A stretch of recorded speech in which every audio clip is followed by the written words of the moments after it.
People का एक पत्ता 52,000 ब्राह्मण की साक्षी कराता है महाराज, बहुत ध्यान देना। अच्छा एक बात बताइए कि कई लोग कहते हैं कि कई तुम जहां जहां जाते हो ना, ऐसे वो जिनके शरीर में ऐसे ऐसे लोग घूमते हैं और घूमने के बाद कहते हैं कि तेरी कुल देवी तुझसे रूठ गई, कहते हैं ना, तेरे से तेरा ये देवता रूठ गया, वो देवता रूठ गया, परमात्मा रूठ गए। तो आप कैसे पहचानोगे कि भगवान आपसे रूठ गया? आप कैसे जान सकते हो कि भगवान आपसे रूठ गया? हमने देवी जी को धोख नहीं लगाई तो देवी जी नाराज हो गई, हमने पिताजी को धोख नहीं लगाई तो पिताजी नाराज हो गए, हमने वो देवता के ये नहीं करा तो वो नाराज हो गए। आपको कैसे मालूम पड़ेगा कि देवता नाराज होते हैं? देवता नाराज होते हैं, याद रखना, संसार में देवता अगर नाराज होते हैं तो कभी किसी का अहित नहीं करते। बहुत ध्यान देना इस बात पर, कभी अहित नहीं करेंगे देवता अगर नाराज होंगे।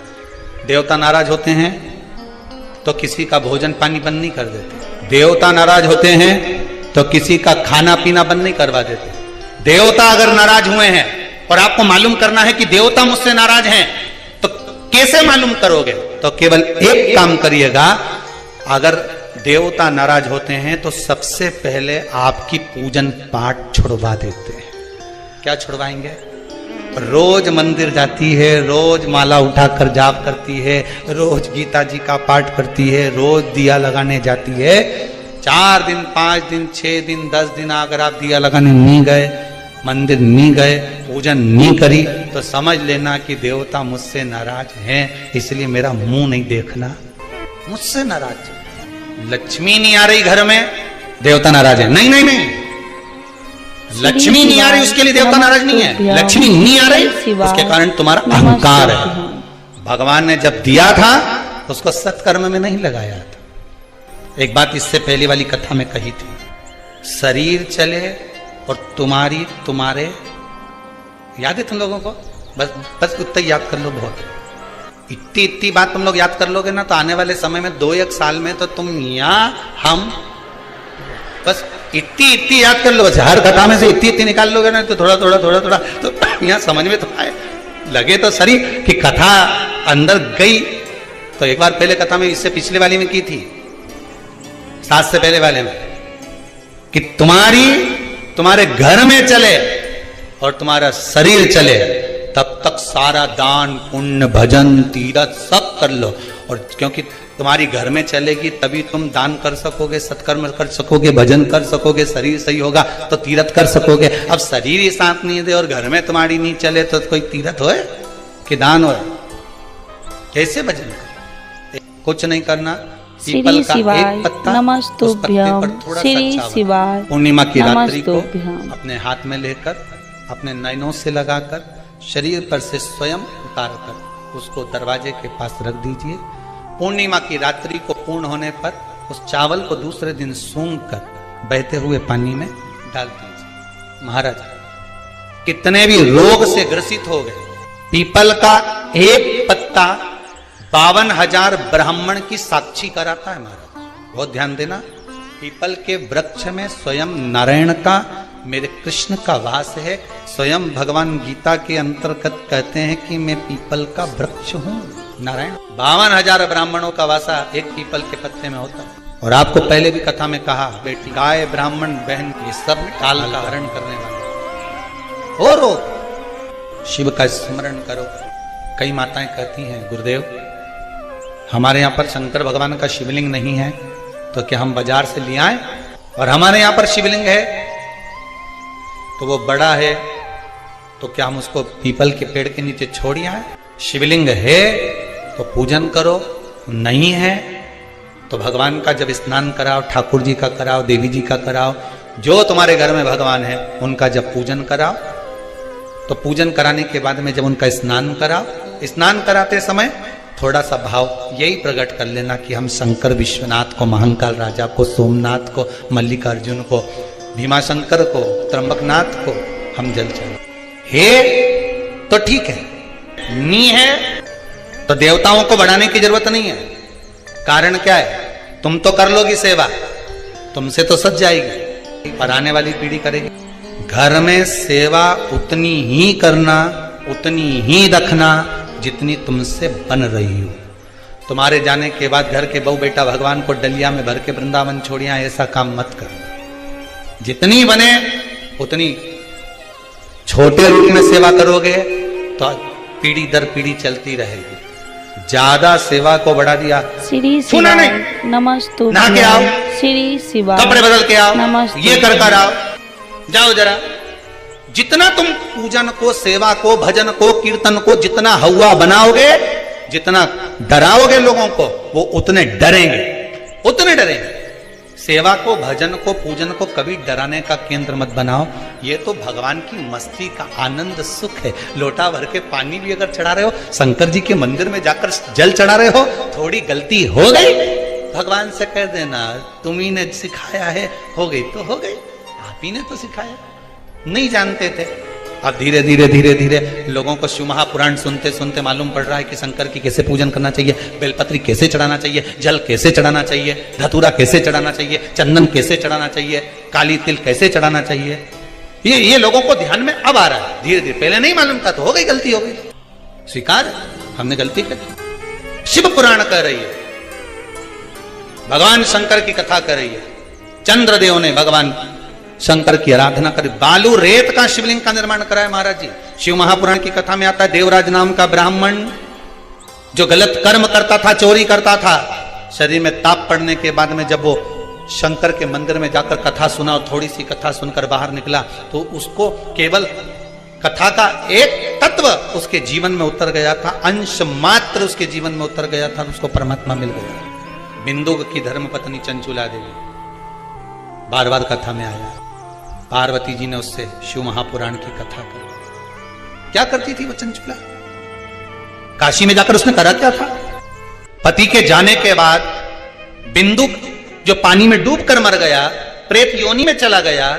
पहले भी कथा में कहा, पानी में डूबकर मरा हुआ व्यक्ति, सर्प के डसे से मरा हुआ व्यक्ति और स्त्री के हाथ से या स्त्री के चक्कर में मरा हुआ व्यक्ति ना तो देव योनि में जाता है, ना तो बैकुंठ जाता है, ना नरक जाता है।